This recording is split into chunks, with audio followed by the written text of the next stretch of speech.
Welcome to Harmonies. I don't know, something about this box that always makes you want to break into Circle of Life.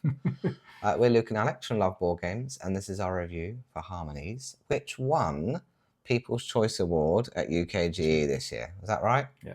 Mycelia the year before. Mycelia was the year before, correct? Yes. This was the very last game that we purchased at UKGE. We were umming and ahhing. Actually, we didn't even buy it there. Didn't we buy it on eBay on the way home? Yes. It was actually quite a nice little game. Yeah. So tell us about it, Alex. Yeah, it was really nice, easy to pick up again, and once again the artwork. Oh yeah, you know, we're a sucker for nice artwork. So, setting it up, it did remind us of Azul. So if you've played any of Azul's, it might remind you the concept how you build it with the factories and the tiles. So here you have your main board, and it's adds you're going to put 3 of those different color tokens. So I've just realised it's like Azul meets Century with the cards that you have to collect the things for. Yeah.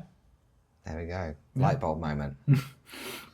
So you have 5 different tokens during the game, and your aim is to make a harmonious environment. Yeah. Yeah. Land, yeah. So the different type of tokens that you have before we get into the rules. So you have the green ones that represent trees. You have the brown ones that technically is the trunk of a tree because it goes on top of it. You have the yellow ones, which are the fields. The blue ones, that they are the rivers. And the red ones, which are the buildings. You forgot the grey ones. And the grey ones, that there are the mountains. There's 6 of them. I put all of them aside and still I miss some. Maths teacher can't count to 6. Nope. Yeah. Yeah, sticks.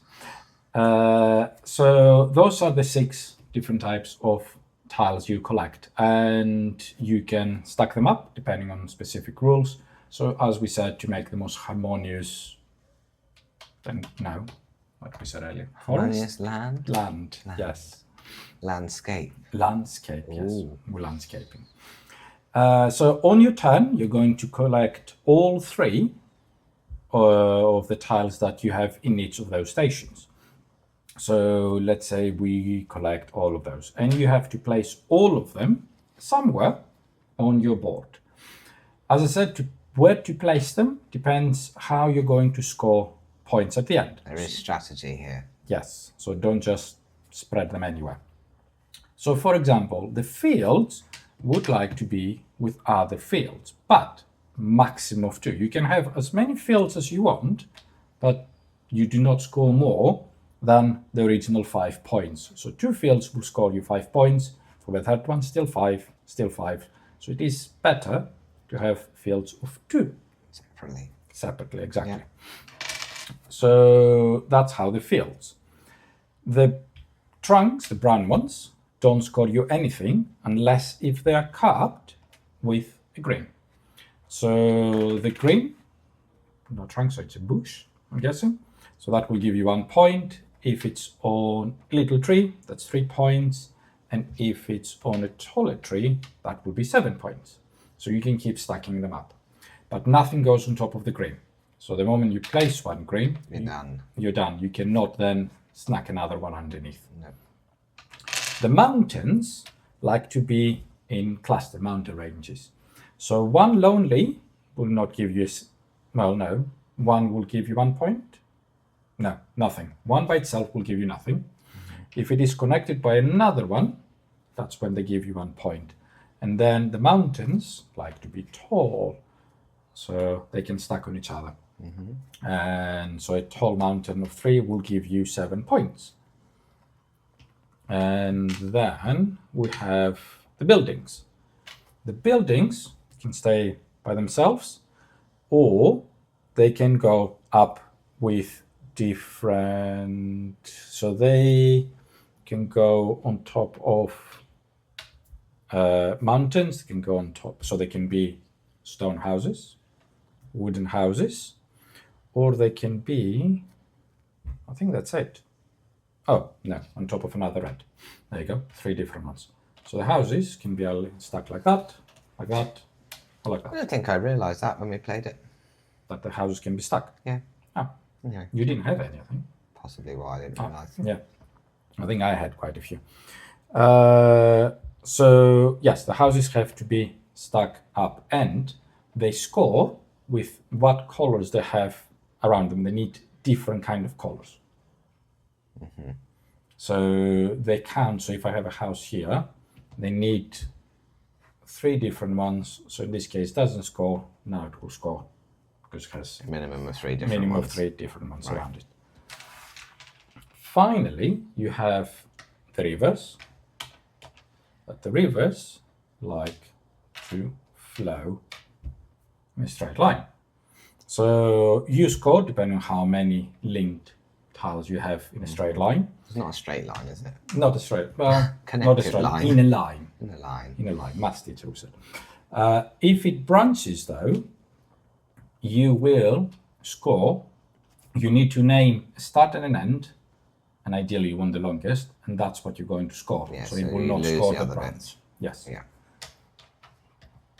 So they need to be on a continuous line, but ideally they don't want to be branched. So, as I said, on your go, you pick all 3 of those and you place them. You have to place them. You have to place them on your board.